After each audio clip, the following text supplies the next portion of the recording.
Imagine knowing exactly what your students are learning and exactly which steps you need to take next.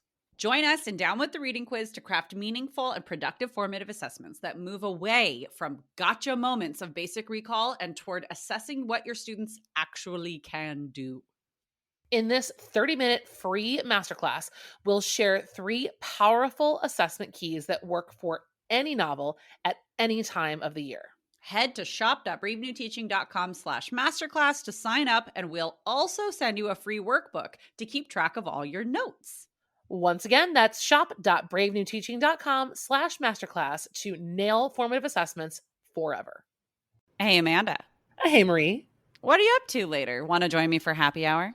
I'm all in. And guess what's amazing? Our listeners and friends of the podcast can also join us because Brave New Teaching Happy Hour has officially launched. Cheers! Cheers, everyone. We are officially hanging out a little bit longer after school with an extended, extra private podcast feed just for you. Yes. Members of Happy Hour get extra 15 minutes of the podcast, give or take, because you know us, we run a little bit long. It's just kind of how we are. But if you would like to get in on this Happy Hour action, please join us. It is only $5 a month. Head to curriculumrehab.com/happy hour and get yourself signed up, because when you're there, Amanda, tell our friends what we do every month for our Happy Hour members. I think my favorite part is coming up with a new free resource for our listeners every month. And then we pretty much break down that resource and how to use it. We also like to have guests on to do extended episodes and even Q&A that's just for you about that resource. It's really exclusive and super private just for you. So if you are like us and you like hanging out, you like chit-chatting about all things that are teaching, teacher life, and everything under that umbrella, join us for happy hour and we will see you there. Bye. Bye.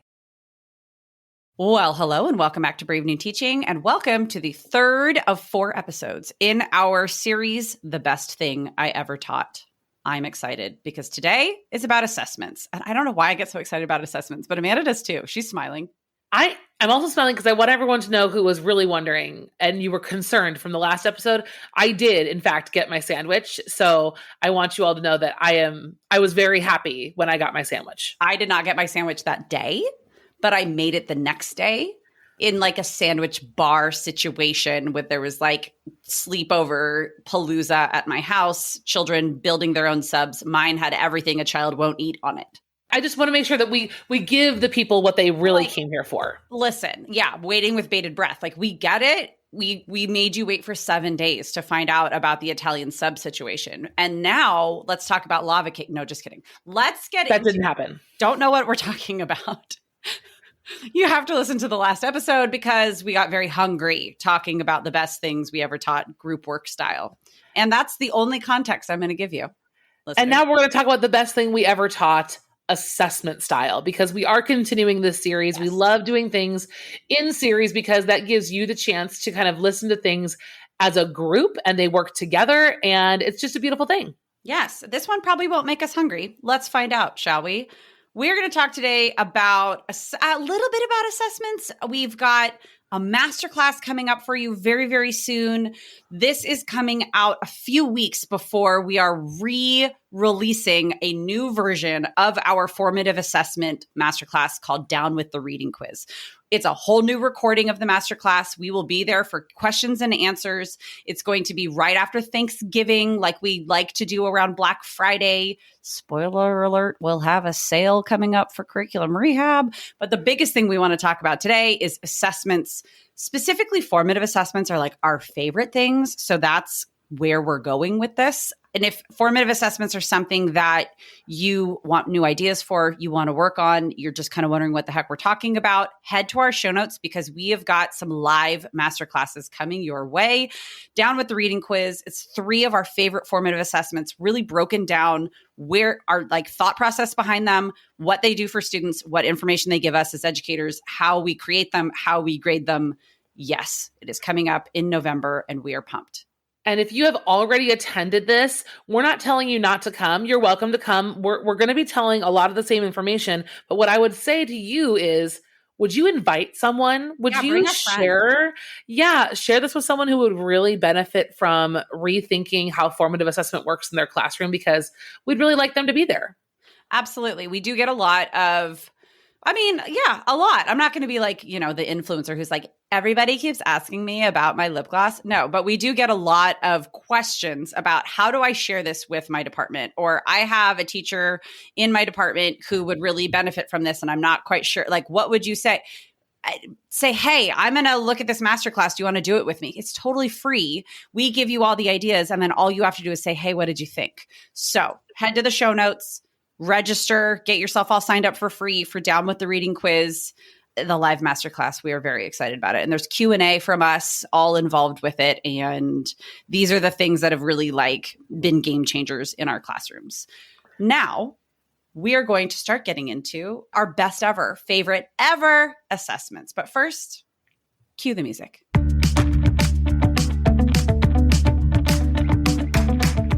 You're listening to Brave New Teaching, and we are so much more than a podcast. We give teachers the inspiration, support, and tools to challenge the status quo. I'm Amanda, and I'm a former English teacher from Illinois. And I'm Marie, and I'm a teacher from Southern California. Join us at bravenewteaching.com to find out more about our courses, festivals, and get every episode's show notes. We're so glad you're here. Enjoy the show.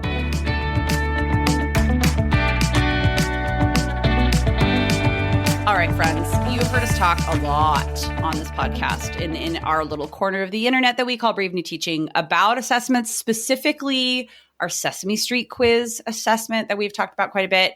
We have a few episodes where we go through the ins and outs of that assessment, which we will link in the show notes. Didn't I tell you in our other episodes in this series that this was going to be a show notes heavy series? You sure did. We just want to make sure. Well, because listen, we talk about a lot of different things. And so it's one thing to hear us talk about it, and it's another to see what we're talking about. And then actually see it in practice and give it a go. So we just like to link stuff and let you do what you need to do with it. We talked about Down with the Reading Quiz, our free masterclass that is coming up. Please sign up, bring your 10 best teacher friends. And now we're going to tell you about the best things we ever taught, assessment style. Amanda, do you want to go first today, or do you want me to go first today? I do. And I need to put out a quick disclaimer. And that disclaimer is, I am reining it in right now. All I want to do right now is talk about grading for equity and rubrics and all of the other things that go along with assessments. And I am so restraining myself. And between now and when this episode goes live, I will also do a huge link dump in the show notes for all of those other things that I'm sure this conversation is going to spark. This is an episode in and amongst so many others where we've had other grading related and assessment related conversations. So I want to share mine with just by sharing the assessment and not derailing. So that's my disclaimer. Yes. Well, and all of the things that she's talking about really are in that free training masterclass Down with the Reading Quiz. So because I haven't said it yet, if you go to curriculumrehab.com/masterclass, you will be able to register for this and get a lot more of the philosophy and just the practice behind what we are talking about here. So 100%. That said, let's get into our favorite assessments. Okay. So this is my signature. I feel like if I were to give myself an award, a trophy, this would be my trophy assessment from my teaching career. This is your Peabody Award. This is it. It is. Okay. It is. I can't believe you haven't heard of it. Featured in the New York Times. It's been all the rage on the West Coast. Yes. It was all the rage at the school where I taught for a long time. So the context of this assessment was, we were and I'm sure I would do it differently now, but the context of this was when Common Core was very, very hot and there was a push to cover all the things. And so I had sat down with our sophomore team and said, how are we really going to do this in a way that's authentic and realistic and engaging with our students? And so what we had built was a final exam that covered all the things. So this is going to sound absolutely insane because it kind of was. But what we decided to do was first and foremost, evaluate final exams. Are they practical? Are they worth it? Are they stupid? No, they're really dumb. And so what we had gone through in our minds was we want something that's project-based learning all the way. When you're going to be evaluating skills and standards, we really wanted to have something that was a project. And so we did this kind of massive backwards planning overhaul and thought about our year-long essential question. That was the crux of where this began. The year-long essential question was, who controls my future? And so we'd been working on that question in smaller units all year long. And so when we got to second semester is when we started to do this project, and we basically dripped the project across the semester. So we announced the project in January. We did a little piece of it in January. Then we went into another unit. Then in between units, we kind of jumped back into it. And then we went to another unit. And then we kind of came back in and out, in and out. And so the project was this. It was called Be the Change. And we asked students to identify a reality in their world, in the world, that was something that they were fed up with, that had not changed, and they would like to see be different. And so we broke it down into different components. The kickoff for it was when we listened to This Day by Shane Koyczan, which I know we've talked about in other episodes and other festivals. And they listened to this poem, and that's when they first start to explore this idea of making things better. And it first starts as a research project, right? They kind of narrow down their topic, they do their research, they build an annotated bibliography, then there's a pause. Then they go into another unit. We kind of moved them through that process into a memoir, like a self-selected memoir.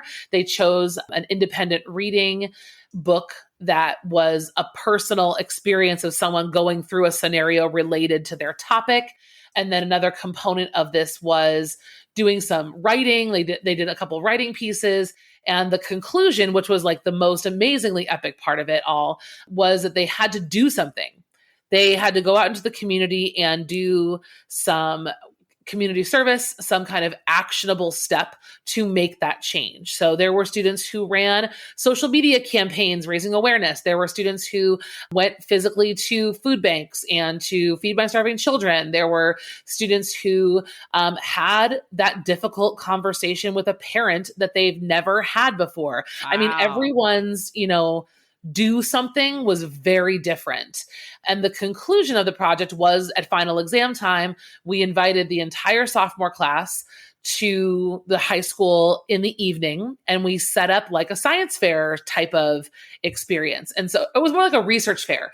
And so we used all the classrooms on the third floor, and we grouped them into 3 sections. So there was A, B, and C.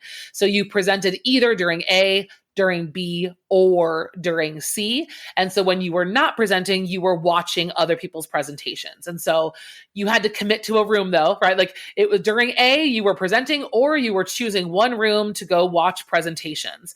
And so the rooms were grouped categorically. I remember going through all the logistics of like labeling the rooms. We have talked about this part of this project before, because we were talking about when I did the career fair. Remember? Yes, that episode, I do. And we were just talking about the logistics. It was in a collaboration series of getting other people involved, but the punchline was that it's so worth it. Okay, keep going. Yeah, well, and I'm almost at the end here. So, I mean, that was it. And I think that the most interesting part of this assessment was, we've been grading them all along, right? Of course, the presentation feels like the scariest part of it, and it's at finals time, but truthfully, like, points wise, it was almost innocuous, because we did want them to feel that sense of importance and healthy pressure. And what was amazing was, in order for all of it to get graded, we didn't grade them. And we prepared our students to know that they were going to be judged by an audience, a mystery judge, and that was part of authentic experiences that our students, we really want them to get, especially in project-based learning. And so we recruited judges from all around the school, principals, gym teachers. We had alumni come back that were, in local colleges and had the night off. It was just really wonderful. And at the end of the day, the quote judges were mostly giving feedback. They weren't really giving scores. The scores came from we did the presentations in class ahead of time as a practice. So I gave any kind of feedback and scores necessary on like the slide deck or the outline. I graded their outline, but the actual speech didn't actually get a grade. It was kind of like a pass fail, like you do it or you don't. And it was just amazing. And I wish I could show you the community that I was working with, because just that community in particular, like it was just so amazing for those kids to just walk in that night and feel so incredibly special. Right. And support it. Well, I mean, and back to like the assessment part of it, you didn't need to grade the speech. That's not what you were assessing. You're assessing all the parts leading up to it. Yep. Knowing though, like if you look at the psychology of a kid, knowing that they're preparing to give a presentation in front of a mixed bag audience and all of these different things, they're going to do their best work possible. So you're going to get a fair assessment of their skills on the stuff that's preparing for it. Like it's just brilliant. And it uses their psychology against them and for them all at the same time.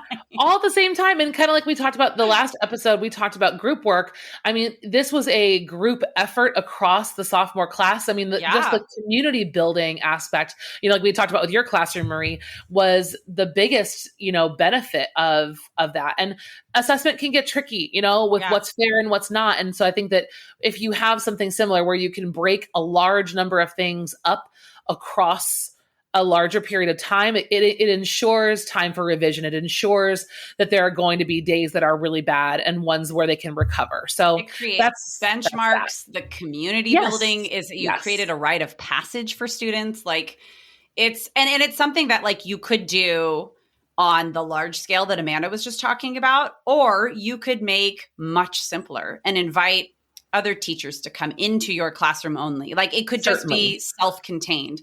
You could invite other classes. You could invite your administrators. Like you can make it work to fit whatever it is like that you are teaching and like living within. But the biggest takeaway here is that the assessment is in the preparation for something else. And the something else is like icing on the cake. The assessment is in the skills that it takes to prepare for that. I love it. You do not need to do what we did. I mean, a lot of those pieces were fighting a school culture that really only prized and heralded the top echelon of students, right? Like no one else got that kind of special treatment unless you were AP level or you're going to honors night or you were in band or in a concert of some sort. Right. Like my kids were not in any of that. I mean, they just weren't. And some of mine had never spoken English in front of other people before. So there, like you said, rite of passage is like the perfect term. That's what we created for them. It's a great equalizer. Yes. I monopolized a huge part of that, but it's really hard to describe that project in small pieces. And I hope that it's just inspiring some ideas from you on the treadmill right now. Listeners, please excuse this interruption. We want to tell you about our masterclass, Down with the Reading Quiz, because it is getting itself a nice little facelift. I have always been someone that needed the confidence and someone to tell me that what I was doing was okay. And that's what this masterclass is all about. We are here to build your confidence and give you some fresh ideas when it comes to formative assessment, a pretty tricky area in all of the things that we need to know how to do. Absolutely. Like if I think back to my time as a very beginning teacher or even in my credential program, well, the most important pieces of the craft that a teacher can hone along the way is being able to design, administer, and then analyze formative assessment as a really, really rich learning tool. And that is just not something that we all get the experience in developing those sorts of strategies. And so we have created here at Brave New Teaching our signature masterclass. We call it Down with the Reading Quiz, Formative Assessments for a New Generation. I think that's the full name that we called it. And we have run this masterclass a few different times, and we have decided to go back and revamp and come back with the same types of strategies, but with more, basically, just more. Experience is the key word. Marie and I have combined our over 25 years of experience, mostly in failure, and really retooled that into what to do successfully and how to start successfully from the very beginning. Once you've listened to this masterclass, you will be able to implement each of our 3 different formative assessment types right away in your classroom, confidently and moving forward, knowing that you're not going to play gotcha anymore with quizzes. The quizzes and reading assessments in general are going to be designed for you to learn information about students and make decisions about your planning moving forward. Like really, really. These are actually going to help you do that, not in a mythological way, not in a you have to read 6 hours of a PD book to get there. You're going to listen to our 45-minute masterclass and be good to go. Absolutely. And in fact, we know that while the lion's share of our listeners are definitely English language arts teachers, not all of you are, and not all of you are secondary teachers. And these assessment keys, as we call them in Down with the Reading Quiz, are applicable to just about every single content area, and they can be differentiated between grade levels and skill levels, and it really does work out. And if you would like to attend this masterclass, you can attend anytime. We do have live opportunities here and there, but if you head to the show notes for this episode or to curriculumrehab.com/masterclass, you can get signed up for the first available, or you can just take a look at the recording right now. Join us in our mission to get rid of the gotcha style quizzes. No more multiple choice. We're all about making informed decisions in our teaching and doing what's best for our students.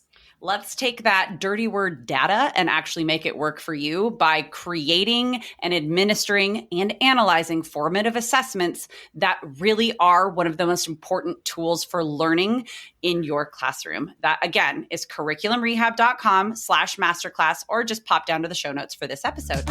We'll see you over there.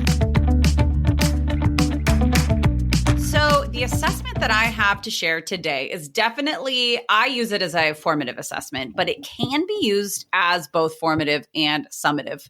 And it's one of those that, like, the minute I created it, I was like, I'm an evil genius. I have figured out how to put all of the work on the child and none of the work, I mean, barely any of the work on me. Like, that's a glorious thing.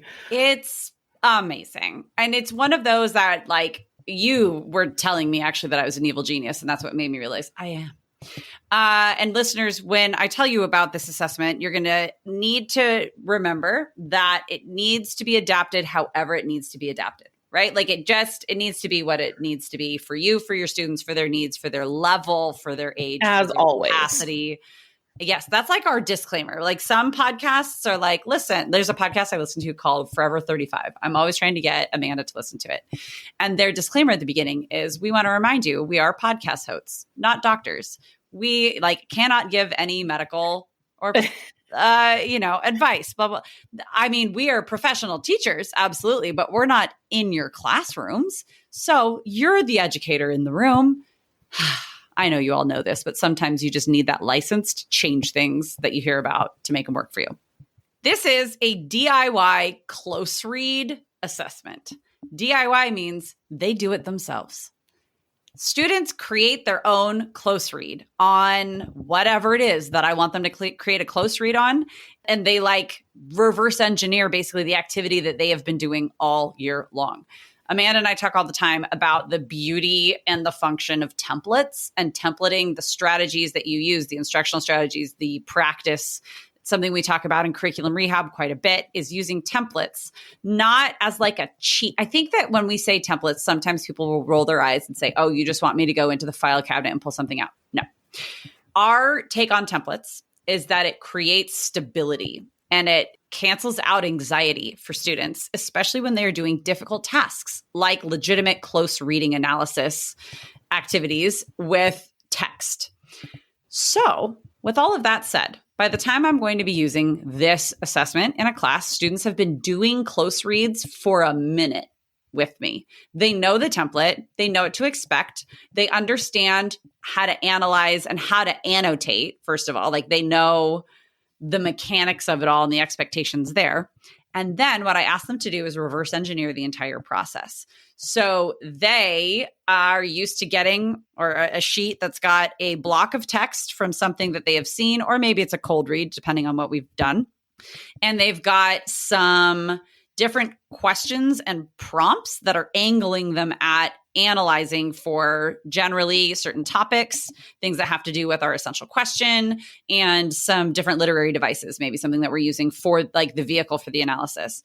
So what I asked them to do with this assessment is I'm going to read you the pieces. It's a 4-step process. This is one that I had for seniors when we were looking at Frankenstein last year.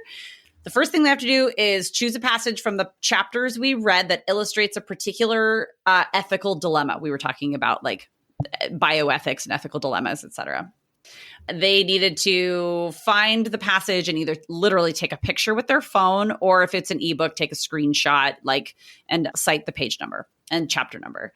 Then I want them to highlight and annotate the passage for the specific ethical dilemma. So like whatever the topic is that you're talking about, different literary elements. Like I wanted them to then create prompts that they would need to do. So like I tell them to look back through all of the close reads that we've done all year long. Doesn't matter if it's in this unit or not. And steal the questions and adapt them to what it is that I want you to get out of this one. I want them to look at the specific ethical dilemma. So like whatever the topic is that they were supposed to have chosen, and then analyze the passage and how it represents this ethical dilemma based on 2 different literary devices, 2 or 3 literary devices that help illustrate this dilemma. So like 2 or 3 literary devices that help illustrate XYZ topic. So they had to go and steal from former assignments that they had done and look back at their own work and look at how that is all done. And then they had to actually complete their own close read, right? So they're creating the close read, completing the close read, and then taking that document that they've created and worked on and done all the analysis and all of that and create a quiz, create their own quiz. So I had them create a Sesame Street quiz because that's what we've done so many times. And they just had to create their list of 4 items and then complete their own Sesame Street quiz and grade themselves. It was just like... Now everyone's understanding why we're saying evil genius. Evil genius. So they're creating their own activity that's like processing towards formative assessment, creating their own assessment, and then completing and grading their own assessment. And then basically, like time willing, they could then justify why they got what they got and show me in the text how they got what they got, right? Because it's a very zoomed in little snapshot of the chapter or chapters or book or article or whatever it is that we've read. And they're creating a quiz based on this particular spot in the text. So a few things are coming to mind already that I'm like, ooh. So if you're the kind of person who's like thinking in your head, okay, they gave us permission to modify and adapt to our needs. Here are some like scaffolding things that are coming to my mind right away. So number one, I think about when I scaffold something like this would be limiting options, right? So Marie's first limit was, I want you to focus on this chapter. So if you needed a little bit more control, you could pull 10 passages and the kids are choosing from a list of pre-approved passages. Like that could cut time, that could cut a lot of things for different grade levels that aren't really mature enough to make those kinds of selections, but still getting the same bang for your buck. I think that's brilliant. To your note there, context, again, this was a 12th grade class and this 100%. was the end of the second half of the class. So this is before the overarching summative was this assignment. That is what they should be able to do at that point. Exactly. I mean, absolutely. I would never give 10th graders this. I would give them probably 5 passages to choose from, like you're saying. I would give them a bank of the different literary devices we've looked at. I mean, seniors, I said, look through everything. Go. It's all on Google Classroom. You have the whole list of everything we've ever done. Be free, little birds. But 9th grade, 10th grade, even 11th grade, it just, again, put the training wheels at whatever level they need to be. Okay, what's the next scaffold you were thinking of? I was just trying to list them out loud for people in case they're driving and thinking and what would I do? That was just what came to mind, first of all, when I was thinking about that. And the other thing I was thinking when it comes to the assessment part, so the follow-up on your close read, Sesame Street quiz is also a challenging thing to write. Another option I was thinking might be to give them a, what do we call them? The sandwich quizzes. We call them evidence sandwich quizzes. Oh, a paragraph chunk. A paragraph chunk. Thank you. Oh my gosh. I can't even remember our own quiz name. A paragraph chunk quiz and giving everyone the same claim. Right? So the claim would be what the whole goal of this chapter was or this particular lesson was, and then they're using the evidence and commentary from what they did in their close read to assert, the ethical dilemma, whatever, or right. And even if the claim is you give a pro version and a con version, an affirmative and a negative, right, you give them a choice of a couple of different claims and they choose the one that works the best for the passage that they chose. It all just depends on how much scaffolding that they need in place and where you see it working. And the crux of it, the bones of it, they create their own close read. They complete their own close read. They create their own quiz. They complete their own quiz. And it's DIY.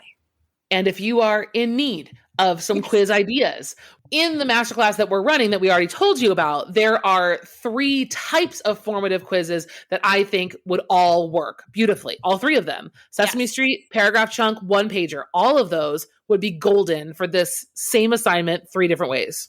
Yeah. It just depends on, again, meet students where they're at, where you've brought them to, and then how much time you have, right? I love it. Done. See you next week. Yeah. Bye. I love it. So friends, this is where, we've said it a few times before in various places. Assessments are not that exciting, but by golly, we get jazzed about them. We really like assessments. I know what I like is I like knowing that the needle has been going through the thread and it made it to its destination. Like, too many times have I been in an experience where I taught into something that was like, I feel really bad giving this to you. I don't think this is where I wanted to go. And that's just a really crappy feeling. Well, you just feel like you've tricked them somehow. We should never feel like we're duping our students into their assessments. They should only feel like they've been prepared, empowered, and are ready to succeed. And that's how I know I've done my job well. If I say, are there any surprises in this? And they say no, and they look at me like I have 2 heads. If they look at me like I have 2 heads, they're like, why would you ask that, idiot? That I've done a good job. And they're still challenged. They're challenged. They're showing what they can do. And they're not surprised by it because they've known what's coming. There's a natural amount of trial and error that needs to happen on every teacher's part to get this. I think our mission, though, is just to cut your trial and error phase in half. It's a rough period. It's a rough point. And again, we said it before, take what we say and alter it in the way that you need. Check out our lengthy show notes for these episodes. Next week, we are going to be back with our 4th episode and the best thing I ever taught, friends, subplans. We are talking about substitute plans that you can have in your pocket or that you can create very quickly, our favorite strategies for subplans. And it's going to be a good one. Okay. There's nothing better than a successful subplan that keeps you on your trajectory to victory. Yes. It doesn't leave you feeling like you hate everyone and owe everyone a massive groaning lecture the day you get back. And you don't have to make up for lost time. You can actually take a day for whatever reason you need to take a day. And your job will continue productively forward. Yes, we are excited about this one. So friends, we cannot wait to tell you about the best thing we ever taught, subplans. That will be coming at you next week. Same bat time, same bat podcast. I can't even say what I'm saying. It's time for us to go. Okay, we will see you next time, friends. Thanks for sticking around. Bye. Bye. Thanks again for listening to Brave New Teaching. We'd love to keep the conversation going over on Instagram. And while you're there, check out the links in our bio for the most up-to-date events going on in the Brave New Teaching community. Thanks for being here and have a great week at school.